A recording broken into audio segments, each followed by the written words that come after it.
The spring series gets ready to kick off here in the Maritime iRacing League. South Boston Speedway, the opening venue for 150 laps of what can only be described as a very long, very entertaining race for a lot of drivers hoping to shake off the rust from the holiday season and get back to the business of going fast and turning left in the Maritime iRacing Series live on LSRTV. You're watching the Maritime iRacing League Patterson Sales and Services 150 live from South Boston. Good evening, race fans. Joe Cortez, Evan Pasoko, bringing in 2014 with you with this, which is going to be the very first and very entertaining race of the Maritime iRacing League. And a lot of names we've heard from here on the Maritime iRacing League coming back tonight. Guys like Ronnie McKay, Jake Goodwin, Keith Mack, all getting ready to do 150 laps of business here at South Boston, Evan.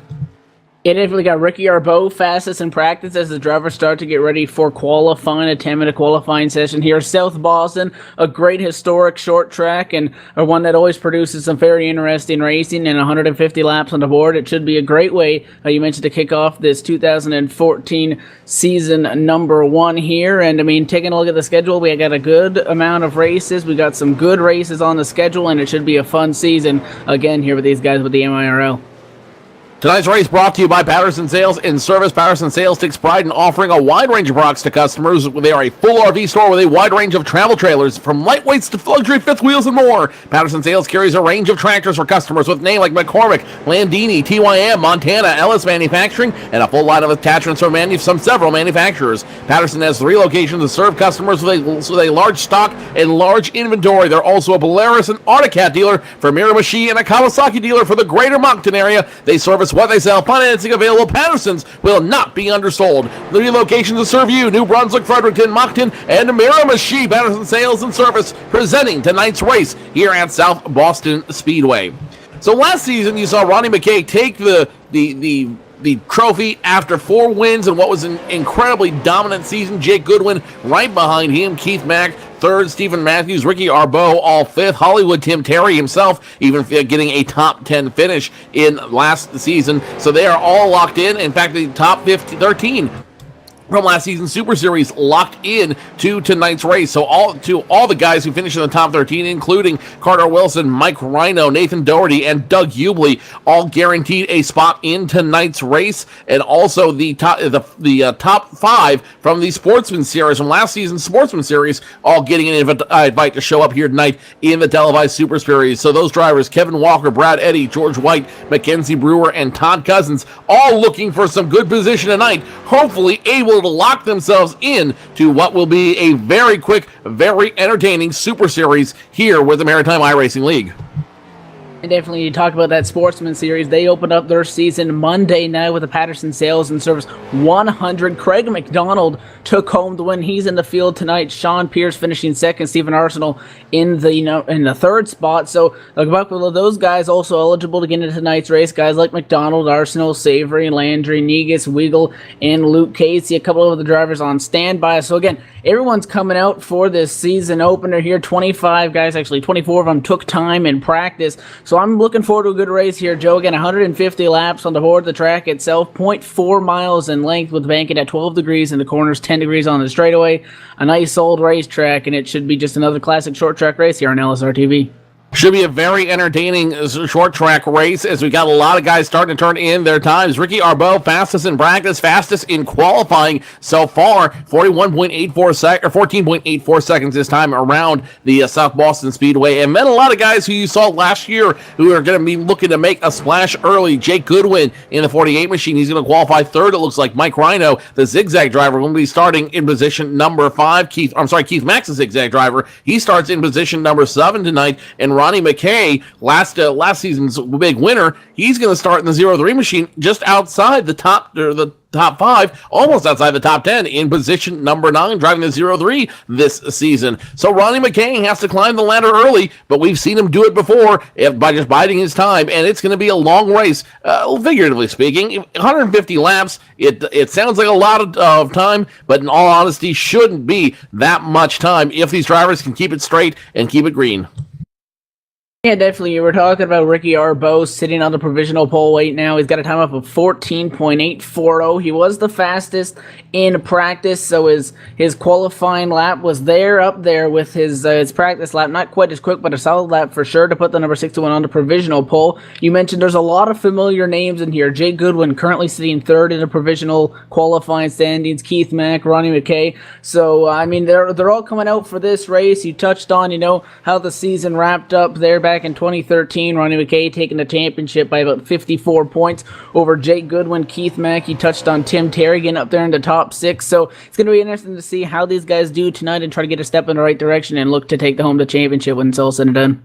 And give a shout to Kevin Walker in the 35 machine tonight, currently sitting in position number 2 on the qualifying grid. He was your Sportsman Series champion last season in the fall of 2013. So Kevin Walker trying to make a splash early here in the Super Series with a second place start, putting him on the pole, or on the front row, I should say. That's going to give him a lot of confidence and give him an excellent position, especially if we see a lot of yellow flags tonight, which we potentially could.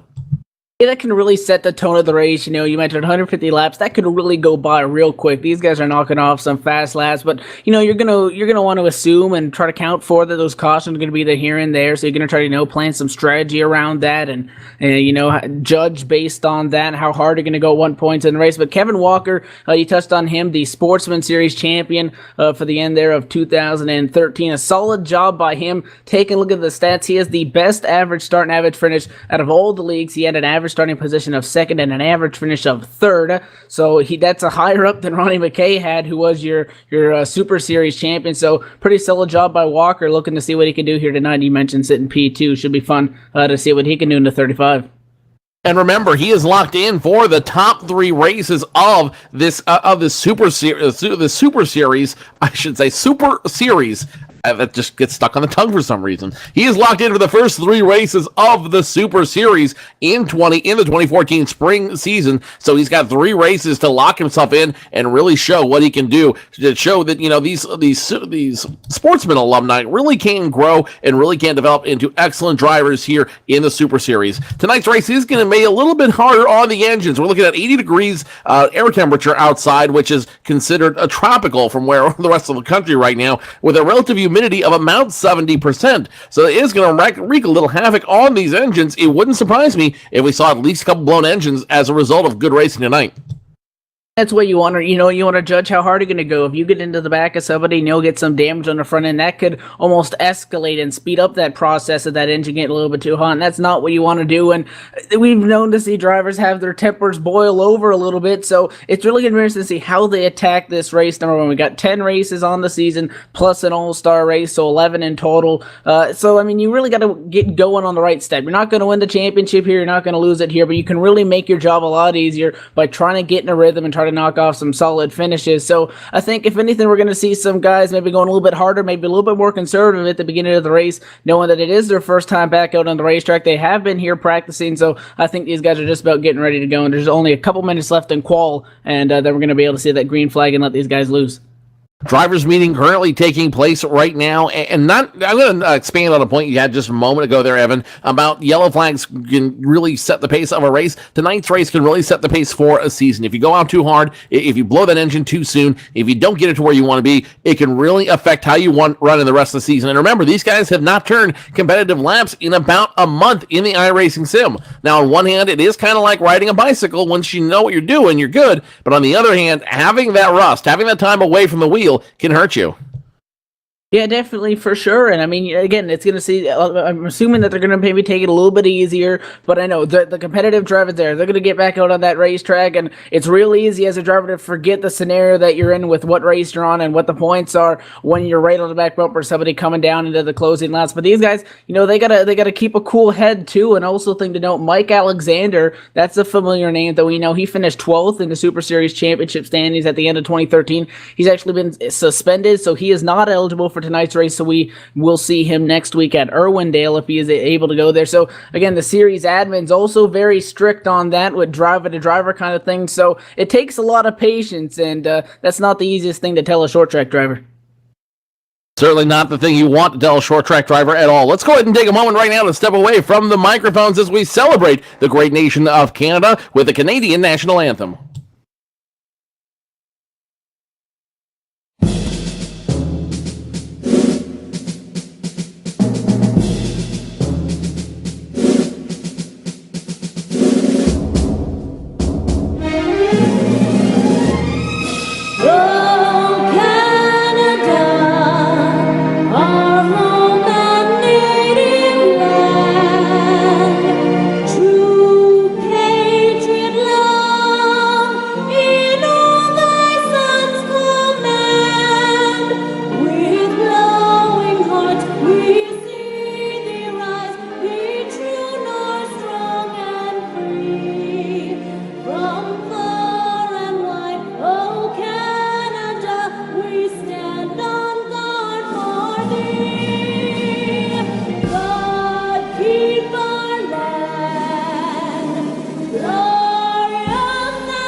The Canadian National Anthem playing here at South Boston Speedway in honor of the Maritime iRacing Leagues. Visit the South Boston Speedway for the Patterson Sales and Service 150. Let's go ahead and take you down tonight's starting grid. On the pole, it's Ricky Arbo, turning in a time of 13.840 seconds. He will start in position number 1 in the 61 car. Kevin Walker, the sportsman champion last season, he will start in position number 2 in the 35 machine. Jake Goodwin, your runner-up, will start third in position number 3. Brad Eddy, the 72 machine, will start fourth. Mike Rhino, the 34, starts position number 5. Looking at the 38 of DJ Casey starting P6. Keith Mack of the 22 is going to take to the grid P7, 8th position to 98 of Stephen Matthews. Ronnie McKay in the 03 is going to hit the grid 9th and rounding up the top 10 to 27 of Carter Wilson. Nathan Doherty, Scott Negus, Stefan Arsenault, Craig McDonald, Martin Landry round out your top 15 all the way back to the top 20 will include Craig Weigel in the 10 machine, Kevin Savory, Todd Cousins, George White, and Doug Hubley, the last man locked in. You got Mark Williams, Tim Terry, Carson Obi, Patrick Healy, and Luke Casey going to be the last 5 of those drivers that did not take time to round out this 25-car field. As the white flag is out, the lights are off on that pace car, and we're going to be looking for the green flag here as the field works out of 2. Pace car going and working out of 2 right now. We're taking one more parade lap down the max stretch. Ricky Arbo ready to get this race started. The first race of the 2014 spring season for the Maritime iRacing League. Pace car finds the safety of pit road this time by, and Ricky Arbo wastes no time hitting the loud pedal. Ricky Arbo starts off the 2014 Maritime iRacing League Series race at South Boston and gets a lead in a big way. Battling for second behind him was Jake Goodwin and Kevin Walker. Goodwin on the inside, and the 48 is going to get it over Kevin Walker. Walker dropping back to 30 is going to be able to hang off the 34 of Mike Rhino going into 1. So Rhino is going to move up into the 4th spot, but he has company, the 72 of Brad Eddy hot on his tail, but they're side by side behind them. Look like we got the 03 of Ronnie McKay on the inside and the 38 machine of DJ Casey battling hard up top of the 1. Ronnie McKay has the low line, and he's got it in a good way. The 38 of DJ Casey trying to hold on the high side. He's going to have to try to duck in behind the 03 machine or risk getting passed by the 27. That 27 belongs to Carter Wilson. He looks like he wants to dispatch him in a big way. The parts for trucks machine of the Carter Wilson digging underneath the 38 machine in front of them. Another battle brewing between the 72 of Brad Eddy and the 34 of Mike Rhino. The monster trying to hold on the outside, but the outside line not the place to be if you want to go racing. Rhino holds on this time by for position number 4, but number 72 machine, he is digging. He is working that machine in a hard way, trying to get past the number 34. Brad Eddy in the 72 holding on. He looks like he'll pick up position number 4 this time by. Eddie's going to lead it that by the stripe there. Mike Rhino's trying to make that work on the outside of the 34. The inside is definitely the preferred lane to be in, but I'll tell you, Rhino's doing a good job of hanging in there on the top lane. The 72 is now going to clear him. The only issue is There's no room for Rhino to get in line because the 22, Keith Mack, already on his door. The 03 is just behind them. DJ Casey in the 38 back there as well. So Rhino really wants to get an opportunity to get down here in line. He's pretty good on the outside lane compared to some of the other guys that we've seen get passed up there, but he's just not going to be able to hang on to it up there forever. As the 22 of Keith Mack starting to edge in front of him now, coming at a turn number 2. And again, still no room for Rhino to get in line as that battle behind them has single filed out. The Zigzag Man will pick up that position this time around. So score Keith Mack in position number 5. Mike Rhino still trying to hold on. The Monster Energy Machine doing everything he can to hold on the high side. Now he makes contact with the wall on the high side, opening the door for Ronnie McKay. Ronnie McKay dispatches him with ease, and Ronnie McKay is now just on the outside of the top 5. Ronnie McKay, last season's champion, in position number 6. Looks like he's in no hurry to get up front, and up front they're in no hurry to make any changes. Ricky Arbeau continues to lead after we've completed 10 laps. Jake Goodwin in the 48 second. Kevin Walker, your sportsman champion, 3rd. And definitely Arbeau's got about a half of a second lead over Goodwin there in 2nd. A little bit of a battle brewing, you could say, is behind Ronnie McKay, and that is Mike Rhino in the 34 machine. Rhino about a car length off the back bumper this time through the corner after getting back in line. Had a little bit of looks there going into one a couple times back. Could not get it done, and now he's about 2 car lengths behind Ronnie McKay this time through as they work their way around lap traffic, and McKay's going to gain a little bit of time and open up his lead over Rhino to about 0.3 of a second as they run right now. So Rhino's got to gather his stuff up and try to make another run at that position. Other than that, it's single file throughout the field, but bumper to bumper.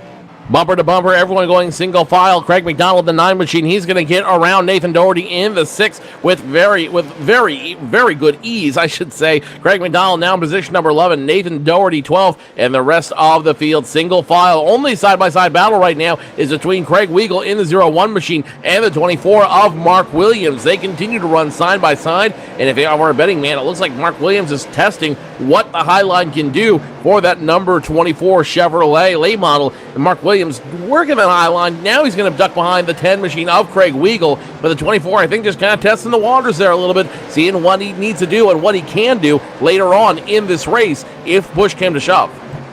Definitely, Craig Weigel was sitting behind him there a couple laps ago, and Williams just kind of opened up the door by sliding up a little bit, coming through 3 and 4, and he probably could have come back down in front of the 10 machine of Weigel, but played it safe and gave him the room, and evidently Weigel was able to get around him on the inside, which is what we've seen and expected tonight, is that inside line just so dominant at this point. But no worries for him. They're riding around again. That was the battle for the 18th position, so they're about 9 seconds off of our leaders. Only 15-second laps being put down on the board right now, so unless they see a caution, they could be in a scenario where they could lose a lap early here at the South Boston Speedway. Nonetheless, still working under the green flag. It's been a good start to this race as race leader 61 machine Ricky Arbeau is going to come through 3 and 4 this time by and take lap number 20. Still sitting P1 now, 0.6 of a second over Goodwin in 2nd. The first car threatening to go down a 1 lap, and will go down 1 lap this time by, is the 54 machine, the K-Dog Motorsports Ford Fusion of Carson Alb. Carson Alb just gets the heck out of the way of all the leaders up front. He is not going to stand in their way. He will be happy to go 1 lap down to the leaders, and he will be the first car going a lap down on the field. Ricky Arbeau leading all 21 laps of the Patterson Sales and Service 150 here at South Boston, a 75-mile race, and these guys should be able to go pole to pole in these late models, assuming we don't have anything crazy happening here on the field. But as soon as we say that, a yellow flag comes out, which means I don't want to really jinx this field with the LSRTV curse that seems to come out every so often. Yeah, definitely a little bit of a battle maybe going on behind Keith Mack. Mack in the 22 machine has company with the 03 of Ronnie McKay. McKay is knocking on that doorstep this time into 3. He's going to get there on the inside lane. 22 is going to wave him on by with a hand out the window and now move Ronnie McKay into position number 5, and Keith Mack in the 22 machine is dropped back to the 6th position. So the 03 of McKay is looking fast. Again, he's sitting in the top 5 right now, qualified and started this race 9th. So he's picked up 4 spots here, and he's opening a few laps at South Boston. So keep an eye on him as this race progresses. Another battle you see right now on the track is between the 38 of DJ Casey and the 27 of Carter Wilson. The Parts for Trucks machine underneath the Good Humor 38, driven by Casey. The low line seems to have the advantage so far on the track. The 27 machine using the apron to give himself a little bit more pull around turns 3 and 4, driving a little harder. But Carter Wilson can't make the switch that time around. They're going to continue to go side by side into turns 3 and 4 in front of them. Another pass taking place. Mike Rhino in the 34 machine getting passed by the number 98, the CBC Racing machine of Stephen Matthews. He will now be in position number 7. I tell you, the 27 machine and the 38 nearly made door contact that last time around, but Wilson has gotten around DJ Casey, so Wilson now is going to have sole control over the 9th spot, and Casey's getting around at the top 10 right now. Casey trying to battle back on Carter Wilson, but there's a hungry Craig McDonald right behind him sitting P11. McDonald into the 9 machine is taking a couple looks, trying to see if he can get some inside position on the 38 machine as well. To try to take a swing at him that time around, but it didn't work, and now he's going to be relegated to continue to go back. Back out front, Ricky Arbeau now passing more lap traffic. The number 072 of George White's going to go down 1 lap as a result of getting passed by the 61. Also going down a lap, looks like it's a 72 of Brad Eddy is going to do battle with the 03 of Ronnie McKay. Ronnie McKay gets past the 72, and now Ronnie McKay will be scored in position number 4. Ronnie McKay is now on the outside looking in. Your champion looking to defend in a big way. Maybe not defend so much as attack the next championship. Contact 38 machine up into the outside wall. DJ Casey's around, and the caution flag is going to fly at the South Boston Speedway. And I saw that one coming for a couple of laps. And that goes back to the battle that we saw. I told you that there was a hungry number 9 of Craig McDonald, and McDonald gave the 38 a couple taps on that back bumper, letting him know he was there. And it was close going into 3. 9 didn't really have the nose there, tried to throw it in. 38 came down and up into the outside wall and hard damage on the back. So DJ Casey in the fence, and the first yellow of the night is out. First yellow flag at the Patterson Sales and Service 150 here at South Boston, and DJ Casey will be the victim of that one. He's going to come down pit road. Other drivers coming down pit road. Mike Rhino, Keith Mack going to come down to the attention of his crew. Brad Eddy and Jake Goodwin all coming down to the attention of their crew as well. It looks like Jake Goodwin's going to get tires and fuel on the 48 machine. The Red Bull DC Shoes machine of Jake Goodwin is going to be a 2-tire stop and a full tank of fuel. No, be a 4-tire stop for the 48 of Jake Goodwin. He might be trying a little bit of strategy out here as he's going to stay on pit road as Mark Williams, Mike Rhino, Keith Mack in the 22 all get by him. Jake Goodwin the 4th one out. Brad Eddy in the 72, Stephen Arsenault in the 52, and the 00 Martin Landry all coming out for the attention of their crews. Now on pit road, the 75 of Tim Terry and the 24 back on pit road, and it looks like your pole sitter might be on pit road as well. No, that's the 88 of Kevin Savory. He's going to go down pit road and try to get some tires and fuel for his machine as well. Coming off pit road now is the 27 the 21 of DJ Casey coming off pit road. The number 27, the 9, the 38, and the 6 all coming off the pit road to the attention of their crews. So very interesting strategy. A lot of varied strategies out here. Some guys coming down for fuel, some guys coming down for tires. A lot of them coming down for both, but your leaders did not come down that time. So Ricky Arbeau, Kevin Walker, Ronnie McKay, all elected not to come down pit road that time. We talked about patience before the race, and I think maybe somebody ran out a little bit of that in that incident there. But how about Ronnie McKay? We saw him slowly chip away, get one spot after another. You were talking about coming in here defending his championship, maybe not defending it tonight, but attacking and trying to make a statement for sure. And he's gone from 9th to 3rd, all by himself under the green flag condition in about 30 laps. So that 03 machine is looking pretty solid. The official's going to delay the green flag by one more lap so everybody can get sorted out. So don't count out that 03 machine of Ronnie McKay here as he comes back and again sitting P3. It's a pretty strong car, and I wouldn't be surprised if he backs up that championship by going to victory lane here on the opening race. That would be a good way to attack the championship. Remember, Ronnie McKay, dominant last season, had 4 wins on the season with an average finish of 3rd place. So Ronnie McKay does not want to be silenced here tonight. He wants to have his voice heard, and he wants to have it heard in a big way. He wants a championship, but a lot of guys who would work just as hard want to take it away from him, including the driver of that 61 machine, Ricky Arbeau, always the bridesmaid, never the bride for on all the races. Average start of 4th, average finish of 8th. Wants to improve that tonight. Green flag flies, and here comes Ricky Arbeau, not wanting to waste any time. Drops the hammer, the loud pedal flies on that one, and now we got a battle for second as the 0-3 of Ronnie McKay battling side by side with a 35 machine. They're going to go into turns 3 and 4. The 0 has advantage. Spinning. The 05 machine spinning on turns 3 and 4.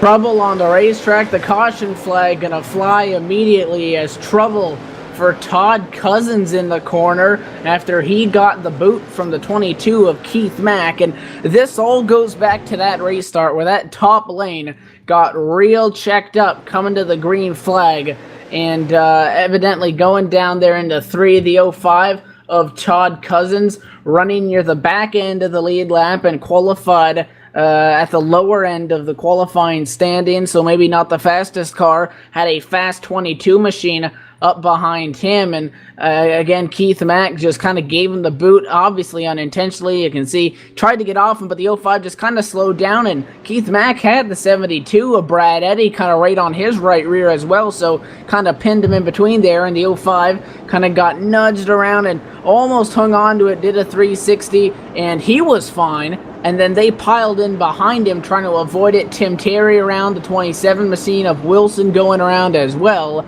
And that is why we are under the second yellow flag of the night after Havoc in turn 4.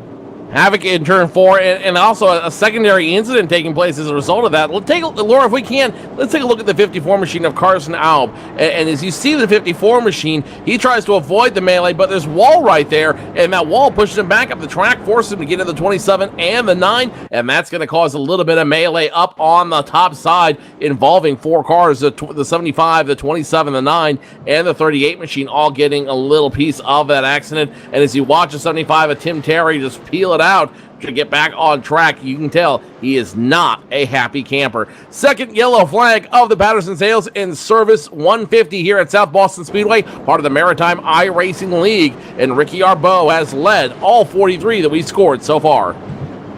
I'm taking a look at that 54 machine, and now that you mentioned it, you kind of take a look at him. That wall is right there down the backstretch going into turn number 3, and I think he knows that they were 3 wide above him, and I don't think that him hitting the wall had anything to do with the wreck in front of him, and you mentioned it kind of put him up the track, and that's what caused the secondary incident. So nonetheless, probably would have ended the same way over a couple more cars involved in that, as now the field works our way down the front straightaway, I do believe that is, and the pace car is going to go in through 3 and 4 actually, and when the lights are off, so we're looking for the green flag. Green flag should be flying this time by. Yes, it will. Pace car makes its way on pit road. And here we go. Ricky Arbeau hitting the pedal to the right one more time. And Ricky Arbeau continues to lead. 44 laps led on the books for Arbeau. Ronnie McKay now in second, but he's under fire from Stephen Matthews. Stephen Matthews trying that outside line. And let's not discount Kevin Walker in the 35 machine, your sportsman champion from last season. He's going to stay with the group as well, holding off the 22 and the 48. The 22 of Keith Mack, though, will not be denied. He's going to try it high. 3 wide to turns 3 and 4. Oh, that was tight. The 22 of Mack going to get around the 35 machine of Kevin Walker. Had to hold his breath going into turn number 3, and he ends up losing 3-4 spots from that because now the 72 gets around him as well. But what a move by the 48 of Jake Goodwin. Goodwin, we know him to be a very aggressive driver in that machine. He's back up to the 5th position after hitting the pit lane under that caution. So Keith Mack and Jake Goodwin splitting the 35 of Kevin Walker there as they continue to battle up front now, trying to get some single file going. Actually, we're going to go double file for second. The 98 of Stephen Matthews to the inside of Ronnie McKay off 4, and he's going to pick up P2. Stephen Matthews digging as hard as he can with the help of the 22, the zigzag man, Keith Max, where Keith Mack smokes the 0-3 of Ronnie McKay. He'll take up position number 3. Behind him, Jake Goodwin now position number 4, and Brad Eddy finds a way to pick up that 5th position over Ronnie McKay. Ronnie McKay now's got some company behind him. Kevin Walker in the mix, Devin Arsenault in the mix, Kevin Savory in the 88 machine in the mix, and now we got some 2-wide, almost 3-wide racing as the 52 and 88 go side by side. The 00 of Martin Landry and the 38 of DJ Casey side by side as well. Up near the front of the pack, we're still going at it side by side for third. The 98 of Matthews on the outside of Jake Goodwin. Goodwin's going to get it on the inside lane, and up off of number 4 is going to get that spot, not quite entirely clearing the 98 machine. And then you got the 72 of Brad Eddy. Eddy now to the inside of the 98 as Goodwin goes on by to take sole position in trouble. 38 machine of DJ Casey gets spun coming off of turns 1 and 2 in the middle of the backstretch. DJ Casey gets spun, and that will bring out the 3rd yellow flag here at the Patterson Sales and Service 150. All starts with the 38, gets a wiggle coming off 1 and 2. 00, 38, nowhere to go. 34, nowhere to go. So they should help him go around, and that's going to bring DJ Casey around for the 2nd time tonight, and that will bring out our 3rd caution flag. And that's just going to add insult to injury. He pretty much got the boot there on that first incident and driving around with a damaged race car, trying to hold that inside line, knowing that he's got the 00 of Martin Landry on his outside, and thing just got sideways. Tried to correct it and just pushed up the racetrack, got into the 0-2, and evidently ends up nose first into the wall down there on the back straightaway, and 3rd caution of the night is going to fly, and a bad night's going to go worse for the 38 of DJ Casey, already sitting 2 laps down and now involved in his 2nd wreck of the evening. Ricky Arbeau relinquishes his lead to Keith Mack as he will lead a contingency of drivers down pit road. All for tires, all for fuel, all getting ready to go back to green flag racing. Let's go ahead and step away from the microphone, take a quick commercial break. You are watching the LSRTV's live coverage of the Maritime iRacing League and Patterson Sales and Service 150 live from South Boston Speedway. Keith Mack, your leader. Can he hold on? We'll find out when we return.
Keith Mack hits the loud pedal at the Patterson Sales and Service 150. We are back to Green Flag Racing live on LSRTV. Keith Mack gets the big jump on the rest of the field. Kevin Savory follows him, and now Jake Goodwin under fire from Hollywood. Tim Terry, the 61 of machine of Ricky Arbeau, and a hole in the drivers behind him. They are scrambling hard. Ricky Arbeau picks up position number 4, but Tim Terry still in the mix of the 75 machines. Trouble on the racetrack, one car around on the front stretch, and a caution flag gonna fly once again, and it is the 05 of Todd Cousins having some trouble, and that's gonna put us under another caution flag. Taking a look at the incident, and it happened between the 05 of Cousins, and he had a little bit of help from the driver of the 38 machine, DJ Casey, involved in yet another incident getting into the left rear of the 05, coming out of 4. The 05 spun it around and nosed it into the inside wall. And another quick caution here at South Boston. We're going to slow him down again, and the bent sheet metal continues to rack up. Cautions breed cautions, as we often say here in the broadcast, and that was no exception. Caution number 4 on the field tonight. Todd Cousins, his second incident, and I believe that's TJ Casey's third incident for the night, so that might mean the end of his run here in the Patterson Sales in Service 150 from South Boston Speedway, though he maintains on the track at this point. We'll have to see what the officials want to do to see what he needs to do to stay on track. Tim Terry now down to the attention of his crew. Meanwhile, back up on the track, everybody's still running single file order while the pace car lights remain on. Keith Mack in the 22 machine, he will continue to be your leader in what appears to be that Jason Leffler-esque memorial scheme. Definitely, we were talking about that before the race. It's definitely a sharp-looking number 22 machine. If our sim and Trading Paints is loading up the right design, it's a sharp-looking car for sure, and it looks good sitting P1, I would say, right now. Kevin Savory in second in the 88. Jay Goodwin in the 48 was part of that big scramble after the restart. He got a little bit loose, or maybe had some help getting a little bit squirrely on that restart, and he, along with Tim Terry, had to hang on to their machines, and that's really what caused, that checkup of that scrambling behind them. The incident did not result from that. That happened back to the rear end of this lead lap, but that was a close call for sure for Jake Goodwin sitting P3, trying to advance his position as well. Ronnie McKay, after making a strong charge in the opening green flag run, I think when we went back to green after either the first or second cautions, he got caught up on the outside lane, dropped back to 5th, and just has not moved forward since then. That 03 machine still sitting P8 right now. They're going to double them up this time by Keith Mack, Kevin Savory on the front row, Jake Goodwin, Ricky Arbeau, and right behind him, Steve Matthews, Mike Rhino, Brad Eddy, Ronnie McKay, Kevin Walker, and Martin Landry, your top 10 as we get ready to go back to green flag racing in just half a lap's time. Keith Mack wants to keep the zigzag man on top of the pole, but can he smoke the rest of the field? Pace car goes in, green flag flies, and Keith Mack smokes the tires coming off. He will stay in position number 1 behind him. Jake Goodwin, Kevin Savory immediately behind him as well, and now the 61 and 98 doing battle side by side. 61 stuck out high, doors open for the 98. All we know is the 48 is solidified position number 2, and now the 88 of Kevin Savory gets the jump to position number 3. Ricky Arbeau, however, could be in trouble on the high line. Yeah, the 72 of Eddie's going to get into him off of turn number 2. They're going to hang on to it going into turn number 3 as the 72 of Eddie made an aggressive move to the inside. 61 may have came down. He's going to take responsibility for it over the radio.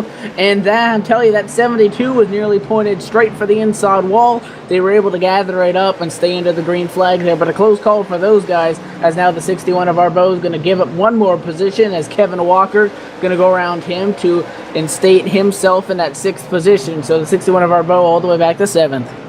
Ricky Arbeau, it will stay in position number 7, but he wants to get back into the top 5. You see him all over the back bumper of the 35 of Kevin Walker, your Sportsman Series champion from last season. He's not going to give up the position as quick. Kevin Walker wants to stay in the top 10, wants to make a big splash on this Super Series for the 2014 spring edition of the Maritime iRacing League. Back up front, Keith Mack as a whole litany of drivers behind him. The number 48 of Jake Goodwin, only less than a car length behind him, is the 22 and 48 doing battle as we're almost to the halfway point. Currently scoring lap 71 complete. In 4 laps, we will be officially halfway done with the Patterson Sales and Service 150. 2 wide, 2 rows deep from 5th on back to 72. Machine of Brad Eddy has company with the 61 of Arbeau on his inside. The 03 is on the inside right behind them. That's Ronnie McKay. McKay has just gotten around the 35 of Walker. So those guys continue to do battles. The 03 of McKay is sideways, but the battle is now for the lead position. Jake Goodwin has just established inside position, coming off of 4, almost in the left rear of Keith Mack. Side by side in 1 and 2. Mack with the advantage last time by the stripe, but they're going for it for P1 side by side into 3. Side by side into 3, Jake Goodwin gets on the apron trying to get a little bit extra grip. You can get it here at South Boston. It's a drag race to the line. Jake Goodwin doesn't win it. He's only 19 thousandths of a second away from leading to the 48 Cable. He wants it. Remember, the 48 Jake Goodwin was your points runner-up last season with 2 wins and an average starting place of 4th. So Jake Goodwin looking to start his 2014 campaign very quickly, as behind him the 98 gets loose. The 98 almost forced down pit road, able to rescue it, but that's going to cost him potentially some position to the 88 and the 61. That wall would have hurt. There is the pit road wall right there out of that corner, and he was just about going straight forward, and he would have ended up on the tire barrier, so that would not have been good. So a good job for him to be able to hang on to that. These guys still going at it side by side. Jake Goodwin on the inside, obviously the preferred lane for the 22 of Keith Mack, is holding his own and putting up a fight. Not going to roll over and give away the number 1 spot. However, this time out of 2, Goodwin's going to get him by about half of a car length and look to clear him this time. 98 tries to get on the inside lane. He doesn't want Mack to be able to get back. Mack's going to get a good run off 4, and they're still side by side. And now here comes down 98. Steven Matthews sideways in turn 1. Really tried to drive it in there, and now he's going to have company with the 61 of Barbeau on the outside. Goodwin stuck behind lap traffic. This will be interesting.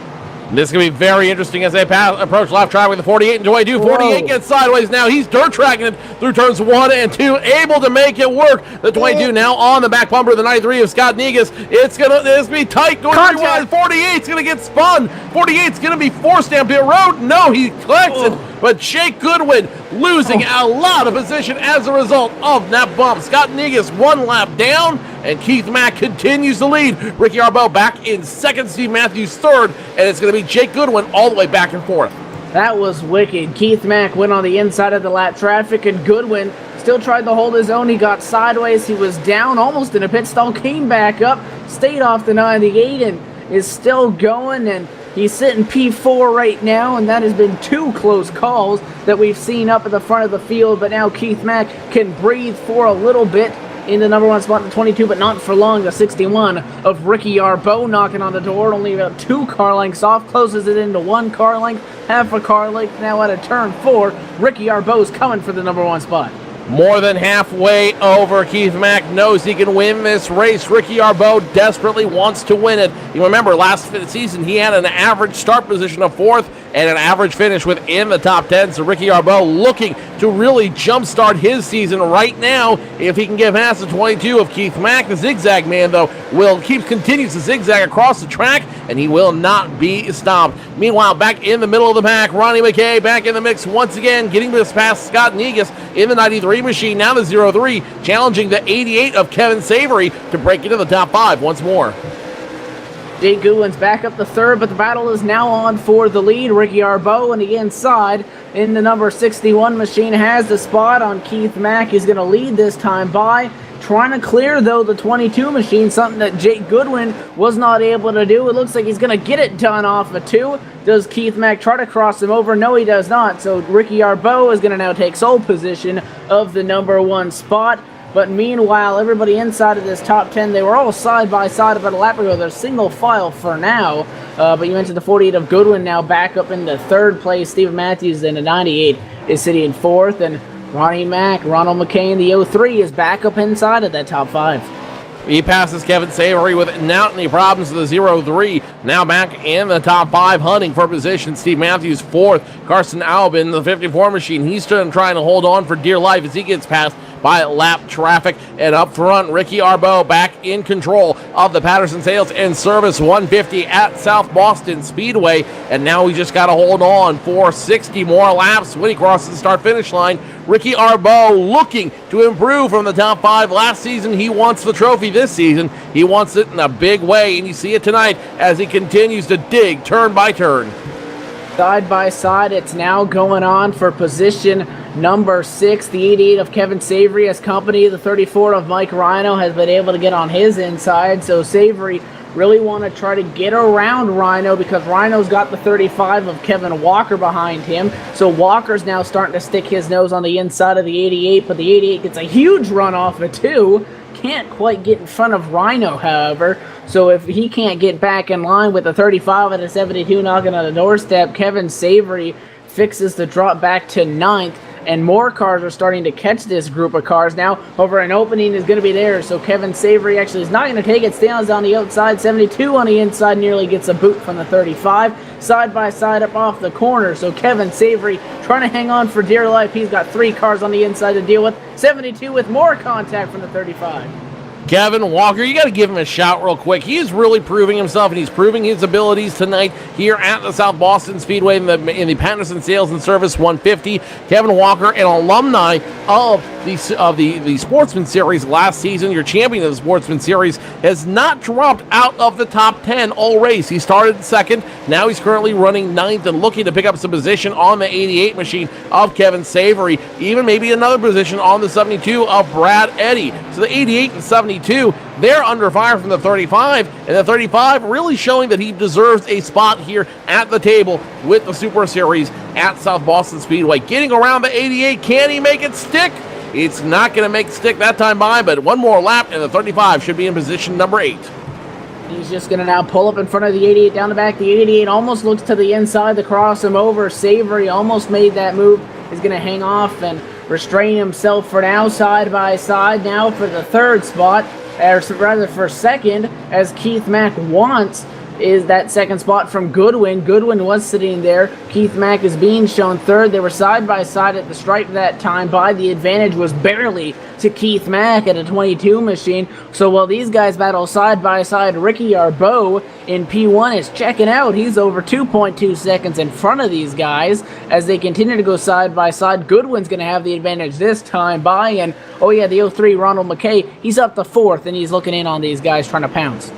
50 left to go when they cross the start-finish line, and Keith Mack is in the middle of a big battle with Jake Goodwin in the 48 and Ronnie McKay in the 03 machine. Battle now is for second, third, and fourth, like 3 dogs fighting for scraps. These drivers are fighting for podium position right now with 50 to go. Jake Goodwin still in second. Ronnie McKay now gets underneath the 22 of Keith Mack. Keith Mack trying to drive it back up on the high side. Not going to happen.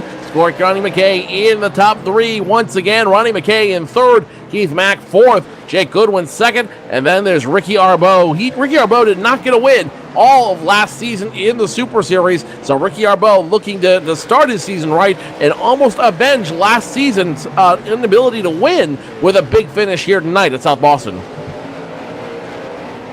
And definitely Arbeau is checked out now to 2.6 seconds over Jake Goodwin. Goodwin has been able to hang on a second as he works around the lap traffic of the number 10 of Craig Weigel as he stays up there on the outside lane. Ronnie McKay, again, had a spectacular run in the opening green flag run, kind of dropped back, and he's all the way back up the third. Again, I told you to keep an eye on this guy, and we talked about him, the defending champion, trying to make a splash here in race number 1, and he's getting up there with Jake Goodwin. Goodwin in the 48's not going to roll over and give it to him by any means, but the 03 of Ronald McKay, he's closing in there, and he's about 1 car length off of him this time down the front stretch, because I think they both scraped the wall that time coming off 4.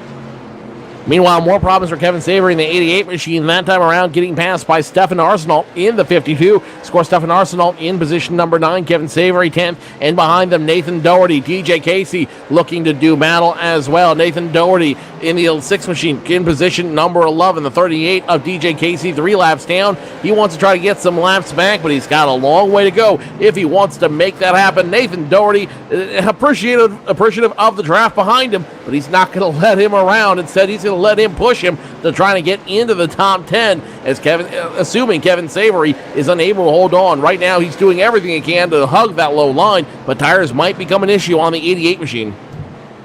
14 cars remaining on the lead lap at this point in the race. Tim Terry, the number 75, is sitting 15 seconds back and in that 14th position right now as they run, and he can see the 61 of Arbeau closing in on him, so Terry's not going to be able to hang on to that for much longer unless there's a quick caution flag. Continuing to battle for that second spot. Ronnie McKay is there, but they continue to work their way around lap traffic, and you don't want to force the issue and almost see what happened to Jake Goodwin there, where going 3 wide with a lap car and not getting the memo to Keith Mack at a 22 machine nearly caused, again, all those guys to go into the wall, but a good piece of driving kept Jake Goodwin's 48 machine pointed in the right direction. McKay's about a car length off again this time by the start-finish line. He's got the speed. He just needs to try to set up that 48 and get the run when it matters and try to get that inside lane and then complete the pass and go on from there to try to chase down Arbeau if this thing goes green till the checkered flag. Less than 40 laps to go. 39 to go, 38 as they cross the line. Arbeau at the 3-second lead over the rest of the field. Might as well be a lifetime between Ricky Arbeau and Jake Goodwin right now. Goodwin, Ronnie McKay, second and third. Both those drivers battling as hard as they can on the track. Keith Mack, who was leading laps earlier, is going to be relegated back to position number 5. The 6 machine, Mike Rhino, or the 6 driving 6 right now is Mike Rhino. He's currently doing battle with Kevin Walker, and Kevin Walker has the advantage in the 35 machine over the 34 of Mike Rhino. So the Monster Machine gives the position away to Kevin Walker, and Kevin Walker will almost be back in the top 5 tonight. The Sportsman really making a big impact on the Super Series tonight. Yeah, definitely. He is doing a solid job coming into tonight's race. Again, those guys that finished in the top 5 in the Sportsman Series get locked into the first 3 races and the first 3 races only, but I have a feeling that this is not the rest that we're going to see of Kevin Walker in the 35 machine. He's sitting 6th right now, and again, you talked on it earlier that he has not left the top 10 this entire race, so he's been doing a solid job and trying to, mind his P's and Q's, but not afraid to, let somebody know that he is there for sure. Ronnie McKay, that battle going on with Jake Goodwin has kind of calmed down a little bit as he has dropped about maybe half a second back from Goodwin. That's about 5-6 car lengths as they run right now. Taking a look, everybody else on the lead lap is single file at this point. Everybody single file at this point. Oh, the 75-54 now make contact. The 75 of Carson Alb, Tim Terry in the 75 machine. Both make contact. Caution is out. And also getting a piece of that's a 22 of Keith Mack. So 3 cars go around, and that will be caution number 5 here in the Patterson Sales and Service 150. It's going to be Carson Alb in the 94 machine making contact with the 75 of Tim Terry to bring it out one more time. Yeah, the 54 machine was just, he went high in 3 and 4 to let the lead lap cars go by, but there's no way you should be going on the racetrack if you're going to be going 50 miles an hour. And Tim Terry was in a good side-by-side battle for a lead lap position, or actually he had just been passed by the race leader not too long ago, but in a good side-by-side battle nonetheless. And comes at a 4, and next thing he knows, he's got a face full of 54 and has no chance. And again, just plows the back of that machine and evidently goes on into the corner and finishes the job and takes those guys out and under the caution again. But one thing you didn't want to see, Keith Mack, who's had a rocket ship all night long, got a piece of that as well.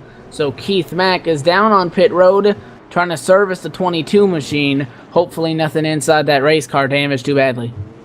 Pit Road, a very busy place right now as the car drivers make their last-minute adjustments and last-minute pit stops to try to secure the best position they can here in the Patterson Sales and Service 150 from South Boston. Let's go ahead and take a quick commercial break as we get ready to finish off the race here in South Boston. You're watching it all live on the LSRTV.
They are back racing here in the Patterson Sales and Service 150 at South Boston. Ricky Arbeau back off pit road, has the jump, and Brad Eddy, the runner-up in the Sportsman Series, now in position number 2. Give a shout-out to Brad Eddy. He's another driver looking to make a big smash in the Sportsman Series. He's now in position number 2 and holding off Jake Goodwin, but that only might be for one more lap as Jake Goodwin, experience beats excitement. Caution. As the 72 and 88 make contact. Caution on the track. Caution flag is out as the 54 is pointed the wrong way, the 93 is pointed the wrong way, and we're going to go under the caution flag again and taking a look at the replay. It looks like the 93 of Scott Negus just kind of lost it on his own. A wiggle, and just could not hang on to it. Came up, and again, insult to injury, Keith Mack in the 22 is going to get a piece of that as well, and 05 machine kind of drove right through that, and a whole bunch of cars literally drove right through him, so I guess that works out better for them than it would have been if they just plowed right into him, so they kind of got lucky on that deal. The 22, though, of Keith Mack now has very heavy front-end damage. He may not be competitive for the rest of the evening. Other drivers making some contact out there. Is the sub-072 of George White. The 33 of Doug Hubbley has a pinched in rear end, and Craig Weigel in the 10 machine running 21st. He's got some heavy front end damage as well. So a lot of drivers getting stuck with heavy front end damage as a result of that incident, but allows them to bunch it up one more time and get ready to go back to green flag racing. Ricky Arbeau first, Jake Goodwin second, and a driver we have not talked about a whole lot tonight is Brad Eddy. He had the most wins last season in the Sportsman Series, 4 wins with an average starting place of 4th, average finishing place of 5th. So Brad Eddy, another driver from the Sportsman Series, looking to make a big splash. And I think it's safe to say that this is not going to be the only race we see Brad Eddy in this year. This is one of many races in the Super Series that we're going to see Brad Eddy competing in. And definitely, he's looking pretty solid. There was some trouble on the second to last caution that we had with Kevin Walker in the 35. He came down near the front end of the lead lap, actually pulled into the wrong pit stall, didn't realize it for a couple of seconds, had to back it up, and he's down a lap. So tough break for the 35 of Kevin Walker, who was in the top 10 all day, sitting P11, 1 lap down, and just those mistakes happen sometimes with those crowded pit lanes. A little bit of insult to injury as well, because Kevin Walker's not even in the position to get the lucky dog if another yellow flag comes out. That right now would go to Nathan Doherty in the 6th car, who is the first car 1 lap down on the field. As they get ready to double him up one more time, Ricky Arbeau, Jake Goodwin on the front row, Brad Eddy, Kevin Savory in second. It's going to be Stephen Arsenal, Tim Terry in throw number 3, and behind them, Ronnie McKay and Carter Wilson. Behind them, Mike Rhino and Nathan Doherty round out your top 10. A very, very diverse cast of characters as the pace car makes its way down pit road. Ricky Arbeau back on the loud pedal. We're back to green flag racing with less than 20 to go. Single filing out pretty quickly up at the front of the field as Ricky Arbeau holding off Jake Goodwin for the time being. Take a look back, first side-by-side battle involving the 52 of Stephen Arsenault and the 03 machine on his inside. That's Ronald McKay. They're going to continue to go at it. The advantage is to the 52 on the outside lane. However, McKay's going to have that preferred lane and eventually, most likely, is going to get around the 52 of Arsenault as the 03 McKay's going to pick up some time there and clear that 52 going into turn number 1. And Arsenault is going to slide in line in front of Carter Wilson to hang on to his position as well. 9 cars remain on the lead lap. Ronnie McKay, one of them currently position number 5, and he is driving that 03 machine like he stole the darn thing. He is getting sideways in the turns, almost dirt tracking him with a punched-in nose in the 03. He's got nothing to lose out there. 15 to go as the 88 and 72 now get side by side. The 88 of Kevin Savory trying to upend Brad Eddy from position number 3. Eddy will have nothing of it. He's going to try to hold on to his first ever podium position here in the Super Sport Series. Brad Eddy holding off Kevin Savory in the 88. Now Savory getting it, almost dumping Brad Eddy in the turn. Brad Eddy has a car length now over the 88. I don't think we're done watching these two exchange jabs.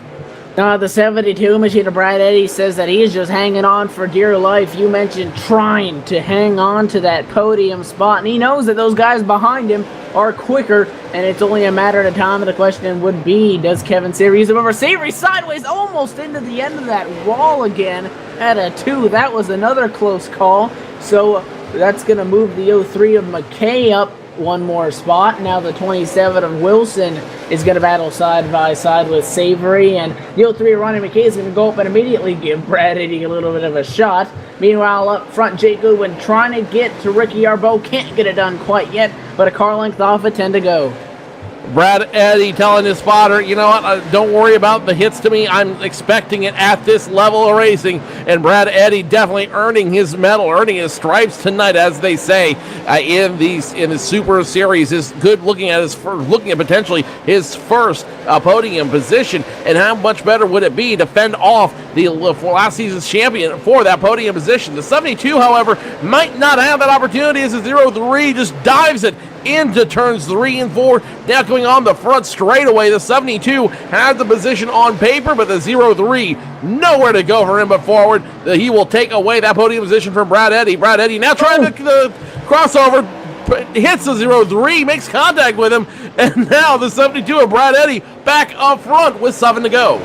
It looks like Eddy went for the crossover and almost gave Ronnie McKay the boot, and I've never seen two guys get into each other and they're laughing about it on the radio with each other as the laps continue to wind down here. So Brad Eddy still trying to hang on to that top, or into that top 3 and try to get, you mentioned, his first podium position here in the Super Series, but he's got a bunch of hungry hounds behind him. Another shot from the 03, the 88 machine is going to go down to the apron. That's Kevin Savory trying to get inside on Ronnie McKay. McKay to the inside and one, and nearly takes out the 72. Laps continuing to wind down. Meanwhile, up front, it's still Arbeau by 1 car. 4 laps to go at this juncture. Ricky Arbeau in front, Jake Goodwin second, and the battle for third continues to get heavy. 72 gets contact from the 03 now on the apron, trying to use the apron to his advantage. Gets sideways, the 72 saves it, and Brad Eddy continues his Cinderella run for position number 3. 3 to go as they hit the line. Brad Eddy will not be denied. If a caution were to fly, this race is done. So Ricky Arbeau's looking pretty hot in the number 61 machine right now, as he has a 2-car length lead over Jake Goodwin. 72 with Brad Eddy, definitely not faster than Ronnie McKay behind him, but he's got the track position now, and we're inside of 2 laps to go. He's going to try to hang on. Do we see a Hail Mary from McKay in the closing laps as the white flag is out for race leader Arbeau in 1. Only half a lap left, about 7 seconds before we have a champion in the Patterson Sales and Service 150. Ricky Arbeau in turns 3 and 4. No one near him. Ricky Arbeau wins those Patterson Sales and Service 150. Jake Goodwin second, and then back in the middle of the group, it's going to be Brad Eddy. No one near him. Picks up his first podium position. Third, the sportsman finishes third. Ronnie McKay fourth. Kevin Savory fifth, in what can only be described as an incredible ending to a very entertaining race.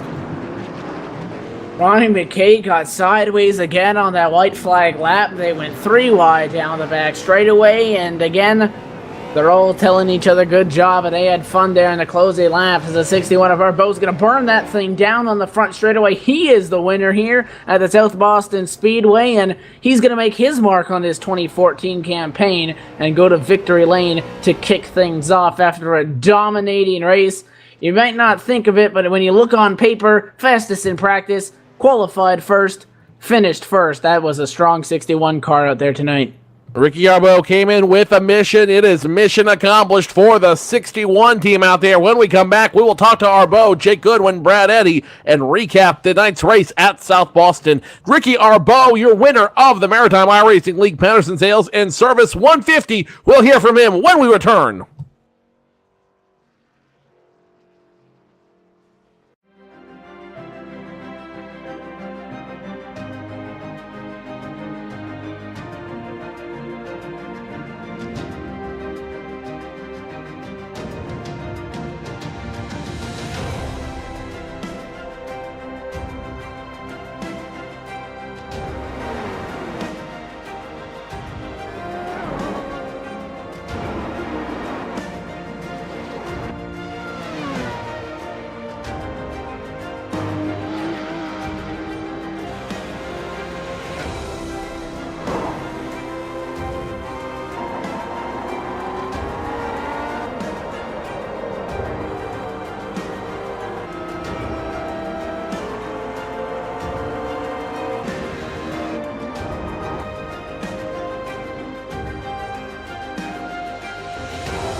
Tonight's live coverage of the Maritime iRacing League Patterson Sales and Services 150 brought to you by Patterson Sales and Services. Patterson Sales takes pride in offering a wide range of products to customers. They are a full RV store with a wide range of travel trailers and lightweights to luxury fifth wheels and more. Patterson Sales carries a range of tractors for our customers with names like McCormick, Landini, TYM, Montana, LS Manufacturing, and a full line of attachments from several manufacturers. Patterson's has 3 locations to serve customers, featuring a large stock and inventory. They're also a Polaris and Articam dealer for MIRL Patterson and a Kawasaki dealer for the greater Moncton area. They service what they sell, financing available. Patterson Sales will not be undersold. Patterson Sales has 3 locations to serve you in the Maritimes: New Brunswick, Fredericton, Moncton, and Miramichi. Patterson Sales and Service proudly presenting the Maritime iRacing League. Patterson Sales and Services 150. Just under 75 miles, 150 laps in the books. Ricky Arbeau, your winner. Jake Goodwin, second. Brad Eddy, third. Ronnie McKay, fourth. Kevin Savory rounds out your top 5. Carter Wilson, Stefan Arsenault, Mike Rhino, Tim Terry, the last drivers on the lead lap, and Stephen Matthews rounding out your top 10. Kevin Walker, Greg McDonald, Nathan Doherty, Martin Landry, Mark Williams, your top 15. George White, DJ Casey, Doug Hubly, Todd Cousins, Craig Wiggle, your top 20, rounding out the rest of the field. Carson Aoub, Keith Mack, Scott Negas, Patrick Healy, and Luke Caisi rounding out your top 25 entries in tonight's race here at South Boston. Let's go ahead and go down to victory lane with our winner, Ricky Arbeau, standing by with Evan Basoko. And that's right, he's climbing out of the 61 machine. Ricky Arbeau victorious. It always feels good to go to victory lane at Sobo, but to kick off this 2014 season, Ricky, after having a solid season last year, you didn't get a win, though. You finished 5th in the points. What does this mean to kick off your season? Oh, this is a good way to start her off for the season, guys. Last year was really tough. We just stayed on the track and stayed there for points all season, finished 5th. Just always focused on points, and we come out tonight. I did a lot of testing all week again. I've changed my race package. Qualifying is still good. I haven't changed anything from last year, but we have found something, I figure, for racing, and we're going to keep going with it. And definitely, if you look at the score sheet, fastest in practice, qualify P1, finish P1. On the stat paper, it looks like a dominating performance, and you had a bad, fast race car, but I don't think it was that easy for you to get to victory lane because there were a lot of fast guys around you. Walk us through your race. Yeah, there definitely was a few competitive cars that were around me, and I also drove through a couple scary situations where a couple lap cars were racing, and then they got sideways, and I went between them 3 wide, and there was a couple times there. I can't remember them all. There's so much going on, but it was, I'll tell you, it was a wild night and great car. Like, man, wasn't this thing bad fast. That's great. Like, I can't thank my sponsors enough. Like, that's the main thing with me is my sponsorships, Energy Hour Racing Radio, well, Energy Hour Productions rather, and Auto Essentials, Alan Munn. He just come on with me this week, so it's great to bring him to victory lane for the first official race at MIRL. And definitely, and you look there in the closing laps, you had the 48 of Jake Goodwin on your back bumper. Jake is a very aggressive and a very fast driver. What were you thinking there in those final 5 laps where he just could not quite get to you and you're trying to hold him off? The only thing I was thinking was don't look in the mirror, and that's exactly what I didn't do. I just stared forward. I was looking where I wanted to go, and the car stuck, and I don't know what else more we could do. We had it right to the floor. Definitely, you mentioned that car was fast, and that always makes it a lot easier. So looking forward out of tonight's race, you picked up that win that eluded you at the end of the 2013 campaign. You finished 5th in those championship standings. This is one way to make your mark on the championship standings, going to victory lane right away. So you're obviously going to be looking to be competitive here this season, and we're expecting that out of your 61 machine. What are your predictions? Maybe what are you looking forward to next week when we go... I do believe we're going to the Irwindale Interloop track. Well, I haven't, to be honest, I've only done a few laps there. We'll definitely load the car up and go there and do lots of testing. I'm sure we'll be fine. We're competitive every week. It's just keeping the fenders clean and getting a right pit strategy. And 10-4, we heard you talk about your sponsors. Any other shout-outs that makes that 61 car go fast? Oh, I got all kinds of support, guys. Again, Energy Hour Productions, Nick Story. Eastside Board Supply is a local skateboard shop that supports me. Alan Munn with Auto Essentials. Robert Lee, Arley Renovations. My father, Buff and Stuff Custodial. I got to thank timscorner.ca, JD Lair, JDR Graphics, and of course Patterson RV for putting us on. And well, congratulations on your victory, and good luck next week. We'll be looking for you up front. Thanks, guys. Joe, I do believe now you're caught up with our second place finisher, and that is other than the driver of that 48 machine, Jake Goodwin. Jake Goodwin standing outside the 48 Red Bull Chevy Impala. I know you wanted first, but second isn't a bad way to start off the new season.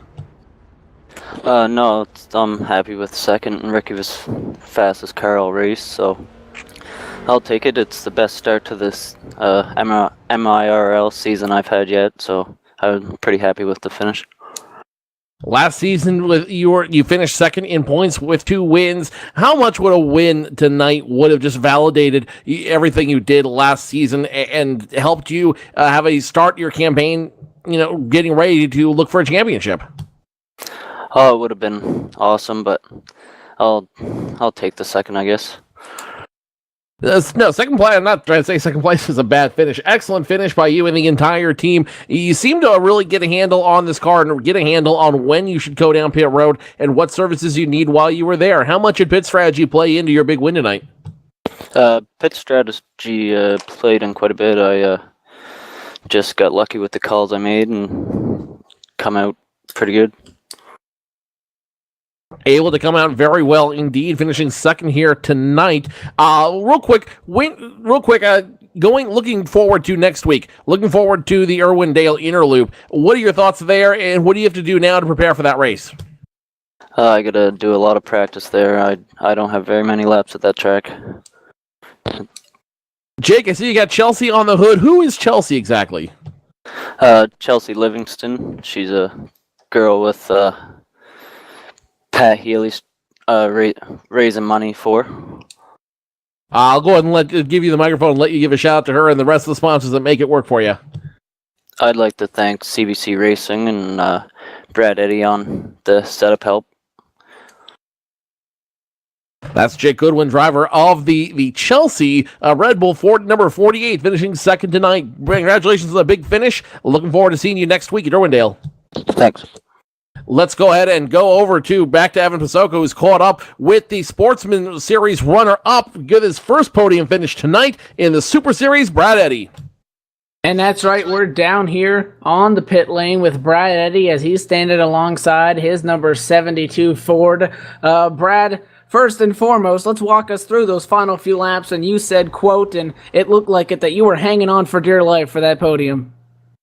Yeah, after the contact with Ricky there, I forget what lap it was, I had quite a bit of damage. I think it towed in my right front, and it just made it push like a dump truck in the center. So I was trying to hook the apron, but to do that I had to use a lot more brake and back up the corner, and that's when the guys would give me a little tap and stuff. So I lucked out, I guess, and finished third. I was holding up the whole field, but it was fun. And you mentioned it was fun. I saw that you got into the back of Ronnie McCain, the 03, a couple times. He got into the back of you a couple times. And when it was all said and done, you guys had fun out there. And that was really good to see that you guys had. I mean, you said it was good, and it was fun to watch, definitely, for sure, hanging on to that. What does this podium mean up here in the Super Series to kick off the season? It was good. I mean, definitely after that contact, I didn't expect a podium finish. So third, I'm happy with third. I'm still looking for that win. I got second last season at Stafford, and that was one of the only races I did. So running Super Series full time this year, it's going to be a higher chance of winning, that's for sure. And definitely you finished second in the Sportsman Series last season. So any major challenges that you've noticed so far that are going to present to you moving up here full time? It's actually going to be better racing and racing more clean against the guys that race in this series. Kevin also moved up, and he's really fun to race against. So I think that we're just the same caliber of racers as the guys in the Super Series, and it just needed to get our schedules worked out so we could move up to this series, and it's definitely been worth it. It's a lot more fun, and of course the broadcast is really well done, and it's fun to watch. So you mentioned you got a second. Now you have a third place finish. Next week we go to the Irwindale Speedway. You're going to be looking for a P1 up there?